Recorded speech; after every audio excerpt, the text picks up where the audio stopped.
Within the earth, from waters blue, fairies are whispering to me and to you.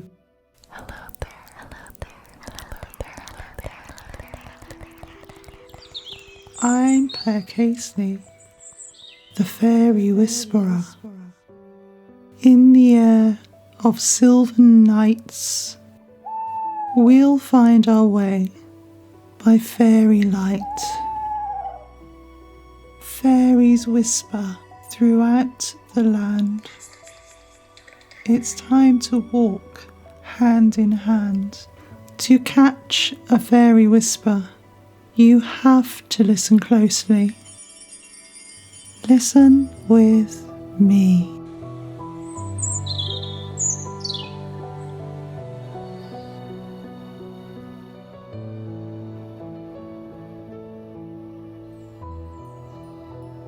Hello and welcome everyone to the Fairy Whispering Podcast. I'm your host, Claire Casely. I love October and telling ghost stories. For this special Halloween episode, I'm sharing recordings of my dad Steve telling some of his spooky ghost stories. The stories are the Haunted Cottage, the Stickman, the Roadside Phantom, and the Boy in the Tunnel. I've recorded these between 2022 and 2025. There are more spooky episodes coming up this month. Be sure to follow the podcast so that you are alerted of new episodes when they are released. Please subscribe and like the Fairy Whispering Podcast channel on YouTube. Follow the podcast on social media at Fairy Whispering Podcast and email your stories to clairefairywhisperer@gmail.com. The episode show notes are on my podcast blog, thefairywhispering.com. Our first tale is about a haunted cottage and a haunted road in Torquay, Devon.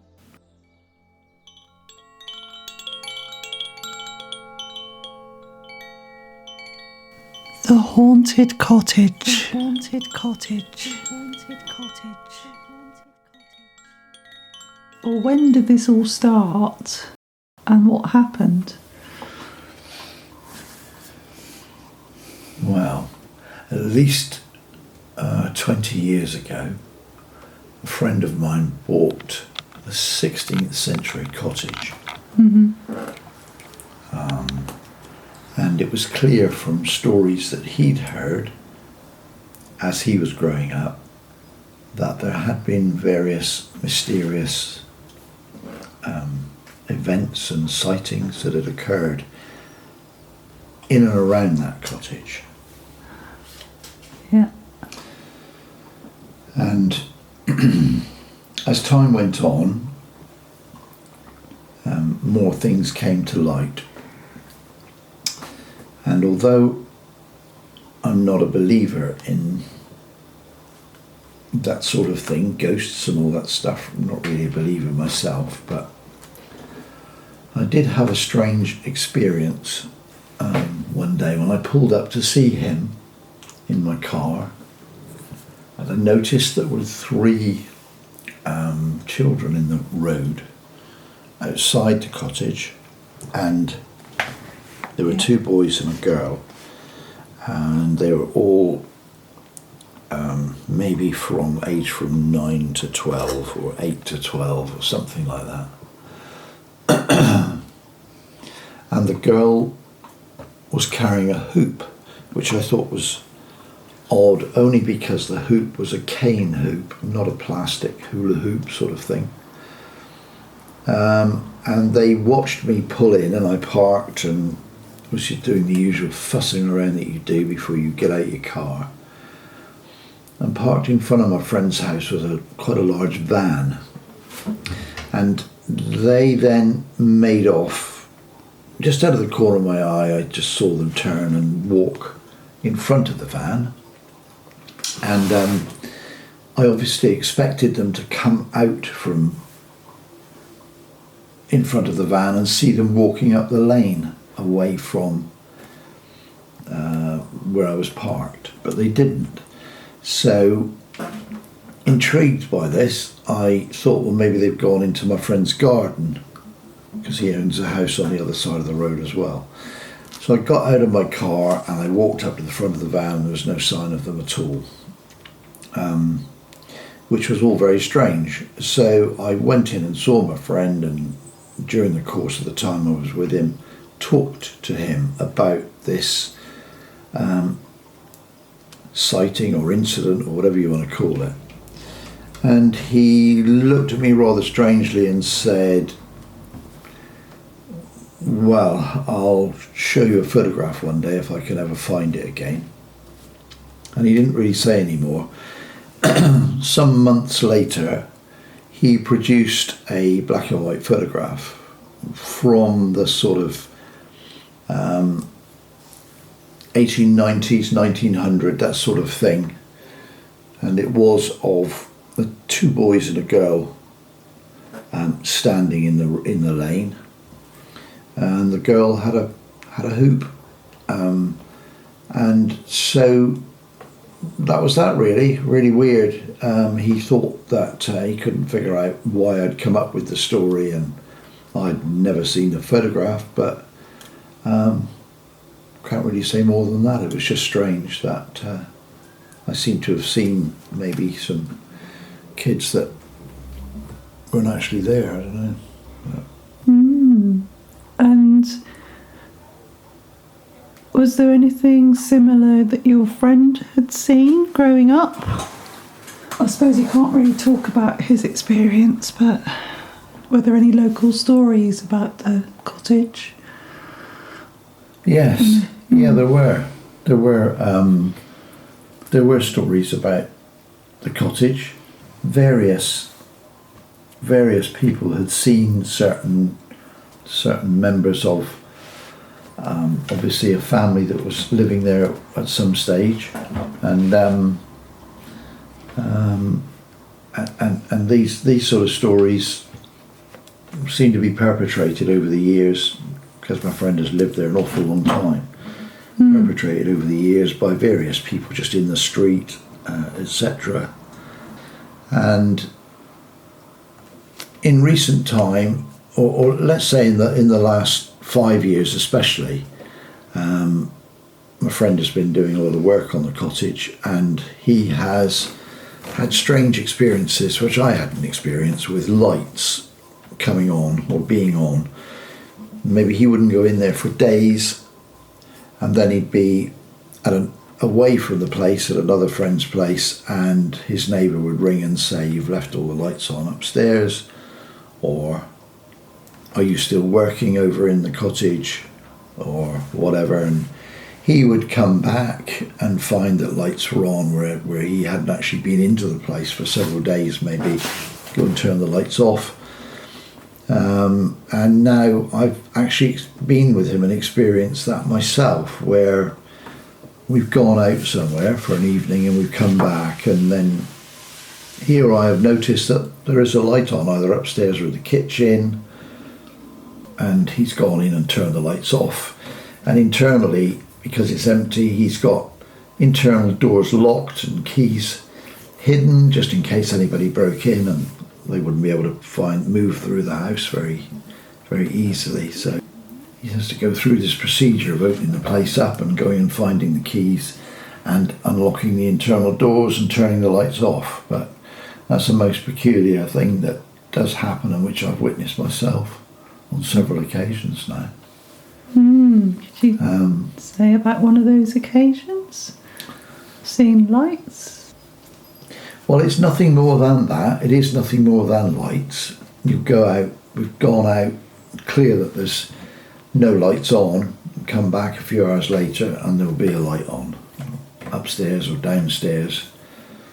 You'll have to go into the house and turn it off.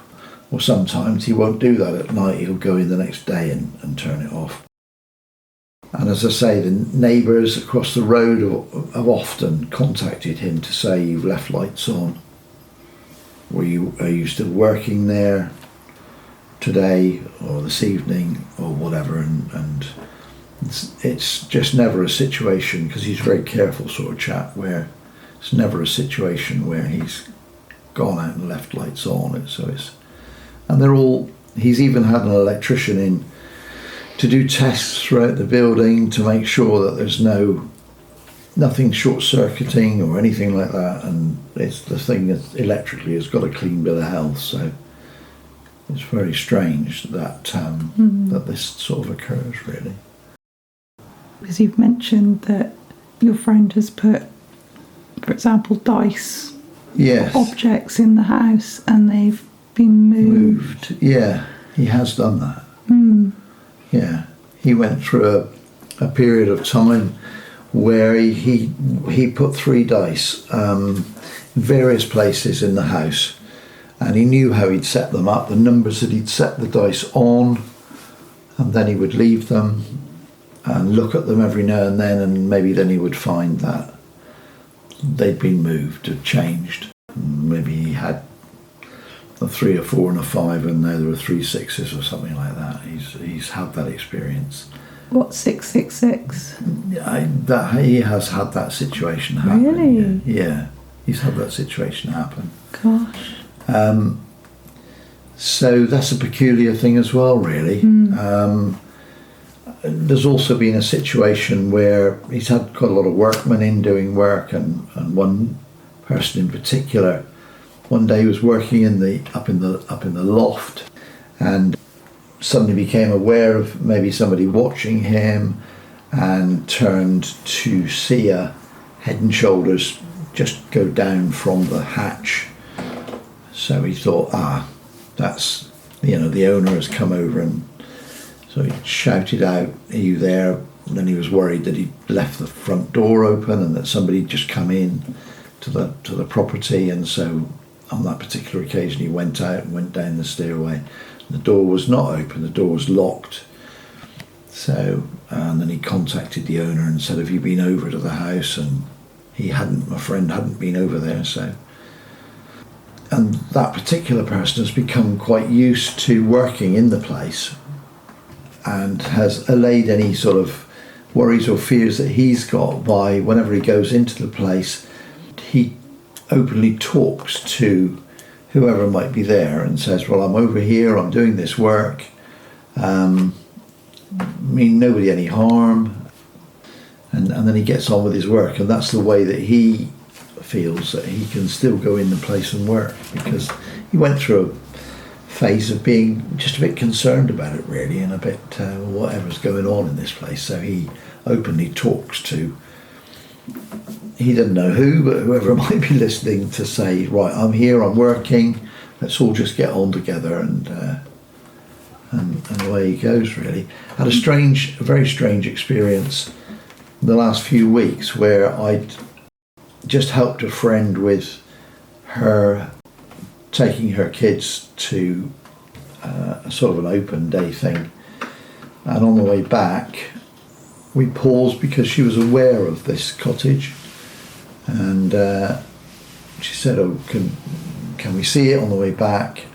But she wasn't aware of any of the stories to do with it, just the fact that my friend owned this place. We pulled up outside and I said, "Well, there you are, there it is."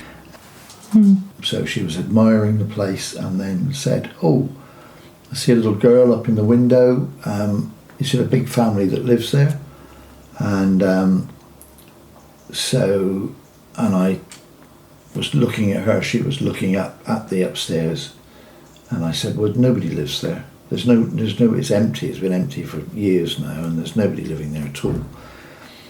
So that was a very peculiar thing, which made her say, well, probably imagining things then. I'm sure I saw a little girl of about 8, 9, 7, 8, 9 up in that top window on the landing there. And I told my friend about that, about what she'd seen, and even though I've known him a long time, even I didn't know that that is a common sighting over many, many years of this small girl appearing in this top window. Passers-by, neighbours, lots of people have reported seeing a little girl in one of the top windows. So, most peculiar, don't know anything, don't know really, don't know, but that's what's been, that's the way it is, you know, it's just strange. Yeah, and wasn't there a night as well, you said, about pulling up outside the cottage and seeing something misty? Yeah, that was odd. That's in the last 12 months. And we was quite late, pulled up outside, and we were just sat having a chat and just happened to be both looking towards the cottage, and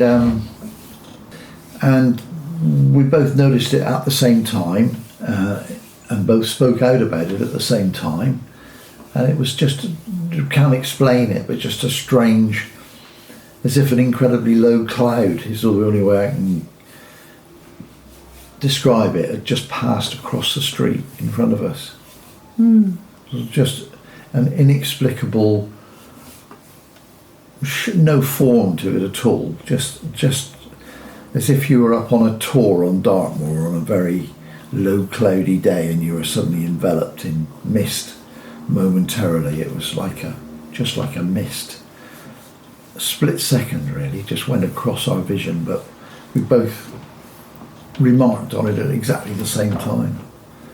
And then we were saying, what on earth was that? Where did that come from? It wasn't smoke, it wasn't, it was around about, it was after midnight, but we were just sat there having a chat in the car, and it just went across our vision really. But goodness only knows what sort of phenomenon that was.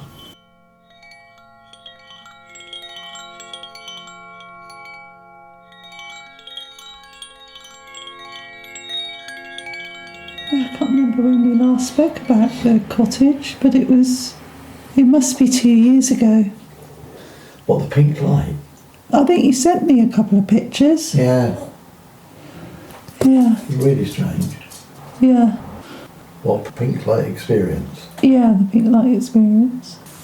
Can you describe what happened? How this... Yeah. The story behind seeing the pink light in the cottage. It was about 12:30 at night, and in a sort of time-honoured fashion we parked outside his place, and then he started talking about various things, and I'd noticed that there were lights on in the cottage upstairs, which he was convinced he'd turned off, and he was going to go over and turn the lights off upstairs. A strange phenomenon that has happened many times before, where lights appear in the cottage. And then as I was talking to him, he was talking away, I noticed upstairs at the end of the corridor a pink light appeared which illuminated the whole window, and it was ceiling level. It wasn't just like a normal light shining through the window, it was up at ceiling level, and it was quite bright and very pink compared to the normal coloured lights in the place. And the other lights upstairs in the corridor stayed on, but this pink light became very noticeable and sort of grew in magnitude really, and neither one of us could understand why where that illumination was coming from, because there are no coloured bulbs in the property, and basically Robin said that he'd go and suss out what it was, go into the property and go upstairs and see what on earth it was. Mm. And he walked across the road and I took photographs of it, and he went into the cottage, and then I could picture him going through the corridor and up the staircase to the top corridor. Mm. But by the time he got upstairs, that pink light just faded out, leaving the other lights on. He turned the lights off, came back downstairs, came out, said that he couldn't see anything other than the normal lights on, and we just couldn't explain it at all, really. Strange, yeah. That was it, but it was very, very strange how how this pink light just gradually appeared while we were talking. Yes. And then faded when he went in. Yeah. And it was definitely not any of the lights that were normally in the cottage.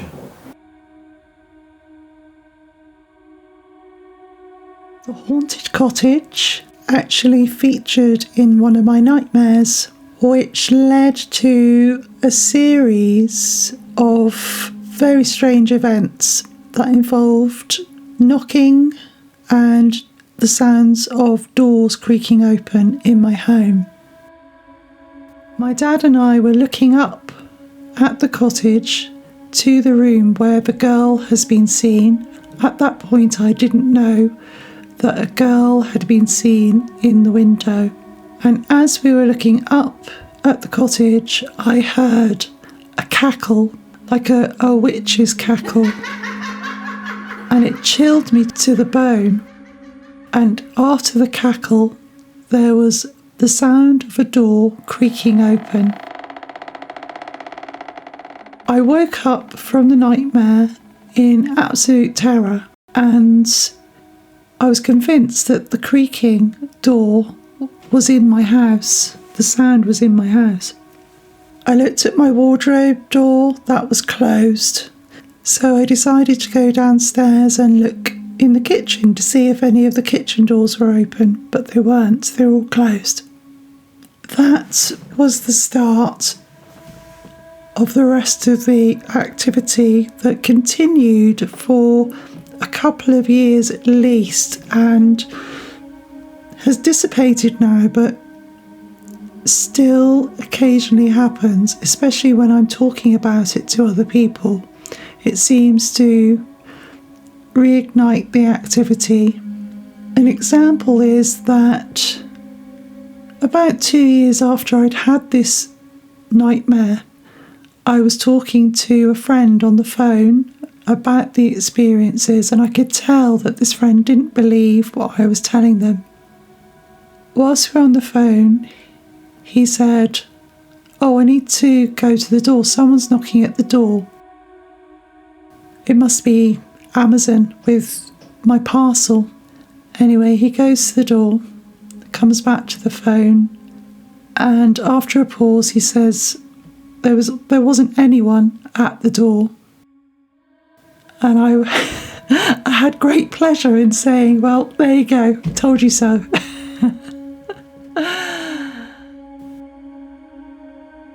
I don't feel like this behaviour is malicious, but it is mischievous and can be quite scary when you're not expecting it or used to it.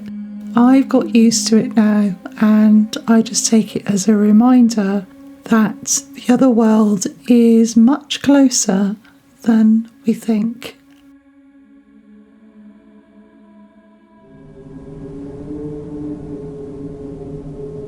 The Stickman. The Stickman. The Stickman.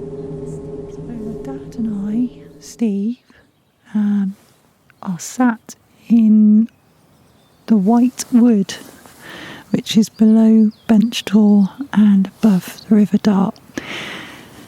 And my dad's going to read a story that he created called The Stickman, that he used to read to me when I was small, and I thought this place would be the ideal place to read the story because it's full of gnarly old trees and rocks and moss. It's got lots of atmosphere for the story. Jack and the Stickman. A bedtime story I made up about 1980 or 82 for Claire and Nikki. It's the one they still remember because although they asked for it to be told quite regularly, it always scared them, as they were only 7 or 8 at the time. I always started the story by saying, this is a story for those with the imagination and an interest in the almost hidden. He is that something that we see in the corner of our eye when we least expect it. He is a figment of our imagination. It was a bright day and Jack's mum said, Jack, I've got a basket of potatoes and tomatoes for Granny. Can you take them to her house? Don't be too long or you will miss your tea. All right, Mum, Jack said. I'll be quick as I'm feeling hungry already. Missing my tea is the last thing I would want to do. Jack set off towards his grandmother's house. But as it was such a beautiful day, he started to play in the long grass of 4-acre field. The wind had made the grass sway, and as he ran through it, many beautiful butterflies rose in colourful circles in front of him. He pretended to be a butterfly and ran in circles, shouting aloud and looking up at the blue sky and the white clouds. He did this for so long that he made himself very dizzy, and finally he fell over in a heap. He lay on his back for a while with the clouds and the sky whirling above him, and just the sound of the wind in the grass and the bees flying from flower to flower to collect pollen to make their honey. Jack was now much later than he should have been, and wished he hadn't played in the big field for so long. How can I save some time, he wondered. I know, thought Jack. I'll take a short cut through the woods. It will be much quicker than going all the way around them. That will mean I'll be able to get to Granny's house and back again and still be in time for my tea. The woods were in the middle of 4-acre field and were surrounded by a moss-covered rough stone wall with tufts of grass on the top, which went all the way around. Jack had always been told by his mum and dad never to go into the woods. You just don't know what creatures might be in those dark woods, Jack's dad had said. Every time that Jack had been in the big field with his mum and dad, he had noticed that at the end of the wood, which was closest to his home, there was a gate. There was something mysterious about the gate, and he had always felt that it beckoned to him. Today, thought Jack, was the day he would go through it. He approached the wooden gate in the old mossy stone wall that surrounded the woods and felt uneasy thinking of the warnings his parents had given him. With a rattle, a creak and a groan, the gate opened and through it Jack went. At first it was exciting to be in the wood, where he had never been before, having always walked around when he had been with his parents. But soon it became quite quiet, save for the sound of his feet on the moss, the twigs and the fallen leaves that formed the woodland floor. As he walked on into the hidden depths of the wood, through the musty trees, it rapidly became darker and darker, and he felt a shiver down his neck and back. Outside in the fields near Jack's home, the birds sang and swooped up and down through the air, going about their business. But here in the wood, there was no birdsong. As he walked on, he became so aware of the noise of his own feet were making, as there was not another sound to be heard. For comfort, he began to sing to himself. This boosted his courage and made him feel much better. He sang louder and louder to block out the eerie silence which surrounded him and trapped him in its mantle. All at once, he became aware of the trees swaying to and fro, waving their branches forward as if to say, "Go on, Jack, go on. It's not safe to delay." He could almost hear them talking to him in the rustle of the breeze through their leaves.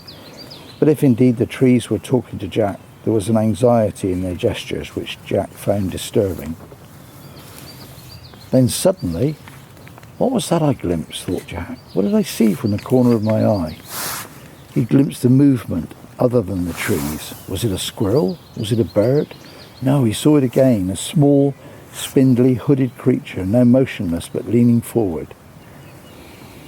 The creature took on the appearance of a man, but made of sticks, and as he turned towards Jack, he could see the stickman's eyes had a faint, dull red glow about them, as if they were embers.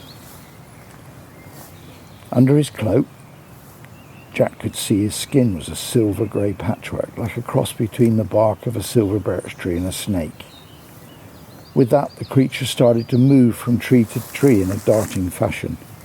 His movements were sharp, quick and erratic, and he made a strange rattling sound as he dashed about. Jack and the stickman were now walking in parallel with one another through the wood. Jack started to move more quickly when he was momentarily shielded from the stickman. To his shock, the creature started to move more quickly and soon was parallel with Jack again. Jack thought the only way was to make a break for it, and he started to run, but the creature ran as well. After a while, Jack was breathing so fast and hard that he thought his heart would beat its way out of his chest, but still the stickman came on after him. At last, up ahead of him, Jack saw the boundary wall around the wood. He ran until his legs could hardly carry him any further. Then, with a scramble and a leap, he struggled to the top of the wall, and just as he thought he was safely on the top, he felt the stickman's stick hands reaching for him and grabbing at his legs. Jack kicked out, but did not have the courage to look back. Instead, he just kept clawing at the rocks on the top of the wall until he had gained its height and was breathing the fresh air out in the welcome sunlight once more.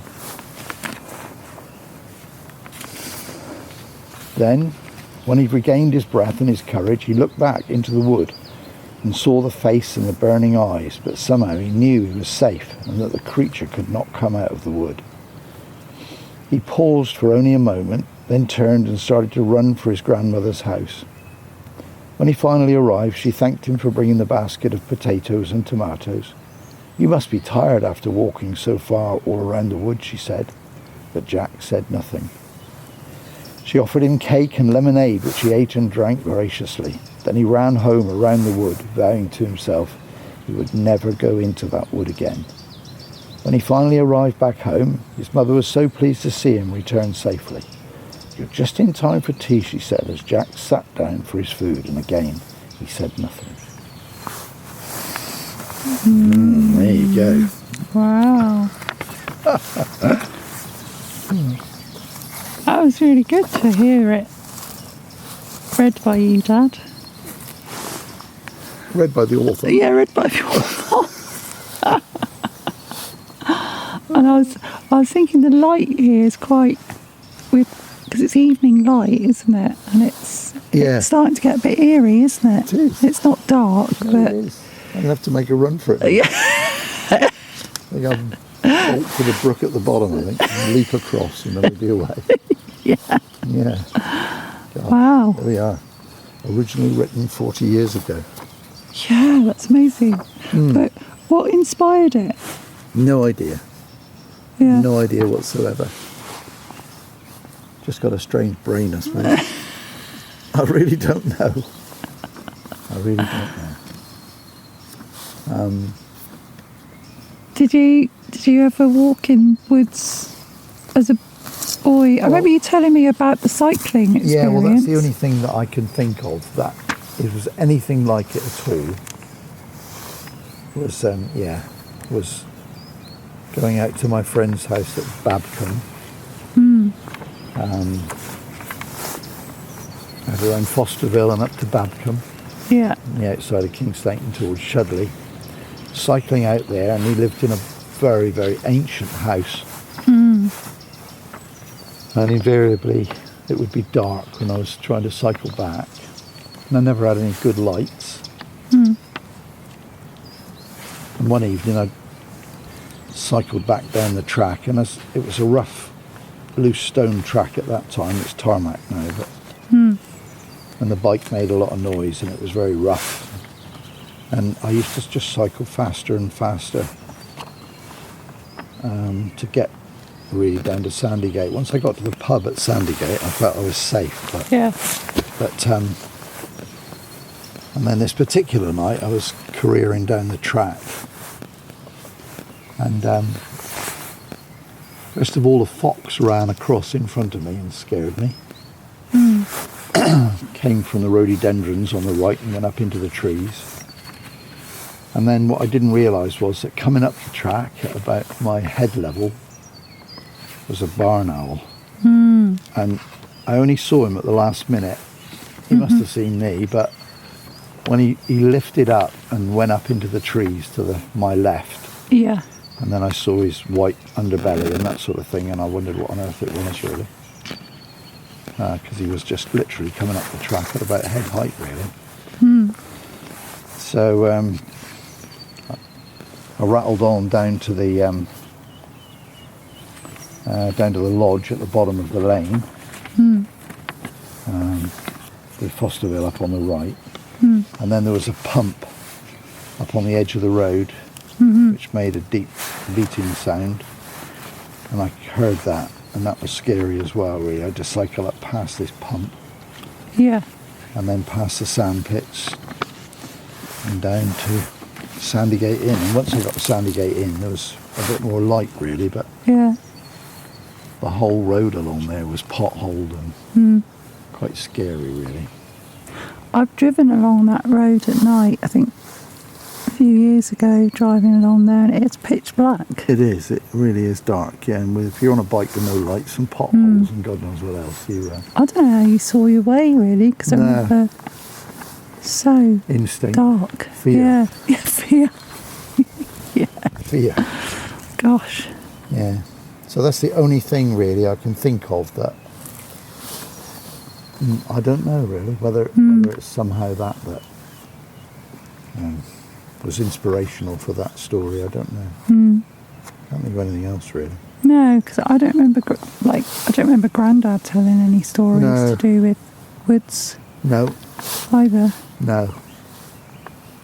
So perhaps we should put it on the record as that's what it was. Yeah. Oh, there's a bumblebee. Great. That. Oh, yeah. Good sign. So, yeah, we'll walk on before we'll it gets walk on. dark. With hope in our heart. Before the Stickman gets us. Yeah. Bet he's around here somewhere. Yeah, I think so, yeah. The Roadside Phantom. The Roadside Phantom. Roadside Phantom. You want to know where it Hall. is? Barton Hall, yeah. Yeah, because Barton Hall is where the folklorist Theo Brown grew up with her adoptive family, and her father, this is from memory, in the book that she released called Devon Ghosts, Theo Brown, her father said that there was a spectre that haunted one of the roads nearby. There was one in Coffinswell as well, I think. It's another haunted road. This is from memory. Yeah. So it was interesting that you had that Yeah, that was so experience. Yeah. weird. So weird. So yeah, what happened? So, myself and my colleague were driving down Barton, towards Barton Hall, and then down Fluder Hill into King's Kerswell. But coming down from Barton towards Barton Hall, we were talking in the car, just driving at normal sort of speed, doing about 25 miles an hour or something like that, down the hill, wooded both sides of the road, driving at sort of a normal sort of speed, and then we both noticed, I thought it was two people close together, he thought it was one person.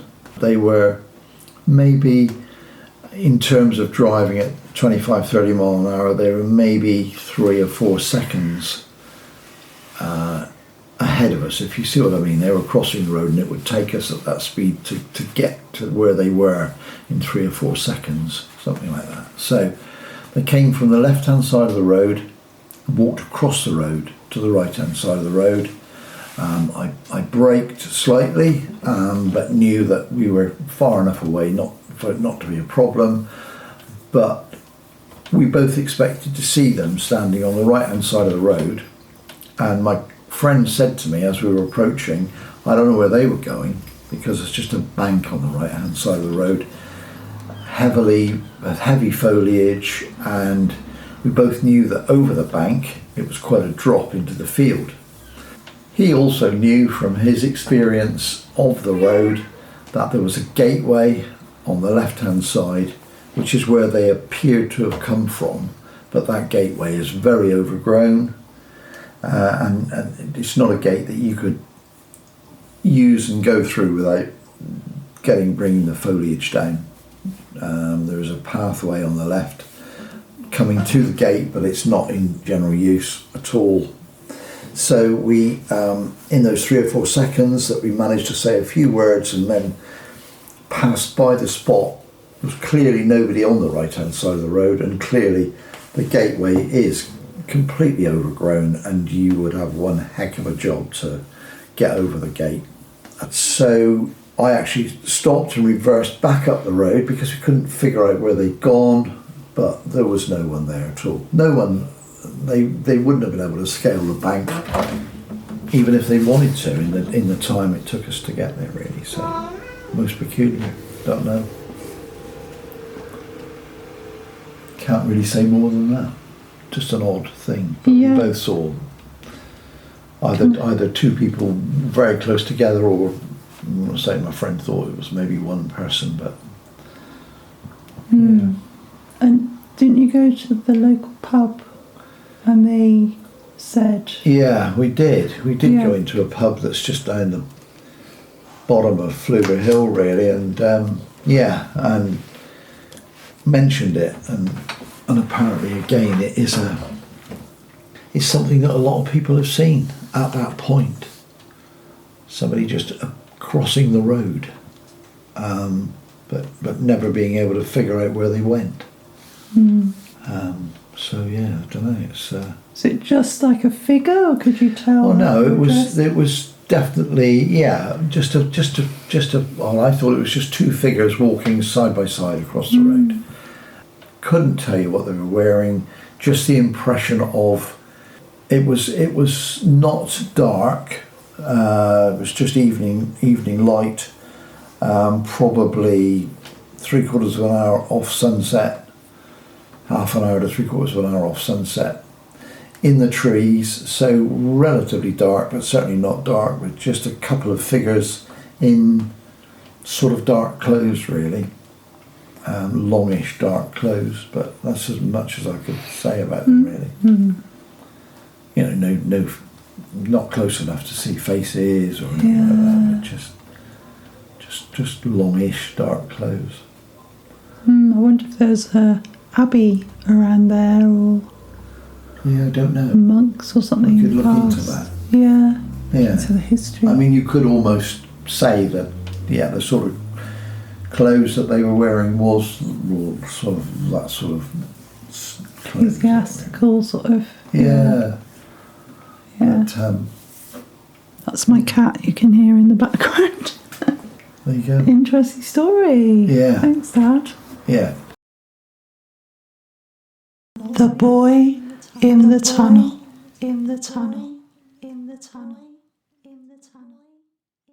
In this final instalment, my dad, Steve, recounts a ghostly encounter he had as a young man. I talk with my dad about the experience and how it has changed his outlook on the paranormal. We recorded this in St Mary's Churchyard in Totnes, which was quite busy whilst we were there. Please excuse the quality of the recording. I tried to remove some of the background chatter. Thank you to my dad for allowing me to record and share this very personal and profound encounter. Probably 1967, because I know that Roger died when he was 18. It was in the summer that he died. I remember his birthday was in July. So I reckon it was probably 66 he would have died. So his experience, I reckon, was probably in 1967. It was winter time, so it might have been the sort of November of 66, or else it was early 67 or something like that. And I'd grown up with him. He lived next door to my parents' house. So we'd known each other from day one, really. And so this particular evening, I was in Father's garage and was attempting to change a tyre on my car. And as you used to do in those days, really, rather than take it into ATS or whoever it might be. But so I had the wheel off. It was the offside front wheel. And I had tyre levers all over the place and was getting the tyre off to get the tube out to repair it. It was very late in the evening and great feeling of frustration because it was always hard work to do that, to get the tyre off on your own, just with tyre levers. So I was concentrating hard and the garage doors were open and I was suddenly had a feeling that I was being watched. Very strange feeling. And so I stopped and looked around and to all intents and purposes, standing in the doorway looking at me was Roger. And the strange thing was that he was dressed the way that with the clothes that he would have worn when he was about 15, so about 3 years previously or something like that. And his hair was done very much like sort of an Elvis sort of style or Billy Fury sort of style, very much a quiff at the front, and wearing a brown striped cardigan, which was sort of all the rage at that sort of time, I suppose, when he would have been 15 or 16. And so all I can remember is looking in his direction, and then basically the light, everything turned into a rotating tunnel of light, I suppose, with him focused at the end of it and darkness around the outside. And then he just disappeared. And I can remember no more until I was sat in the yard outside the back door of the house and was actually crying. And my mother came out. I don't know why she came out, because I didn't make any noise particularly or knock on the door or anything. She came out and found me sat on the yard leaning against the wall, quite upset really. And I explained what had happened, and she said that she didn't really know why she'd come out to the back of the house, wasn't particularly coming to find me, knew what I was doing. And that was about it really, and I've thought about it ever since. I've never had an experience like that again, just something that's always stayed with me really, and is still very vivid in my mind now, so that's it really. Not a lot else to say, to be honest with you, but 19? Yeah, I was probably 19 at that time, yeah. He was 18 when he died, and as I say, so it would have been the July of 66 that he was 18. And so I don't know how long. He died in that summer, in those summer holidays. He was working on a farm at Kingstainton,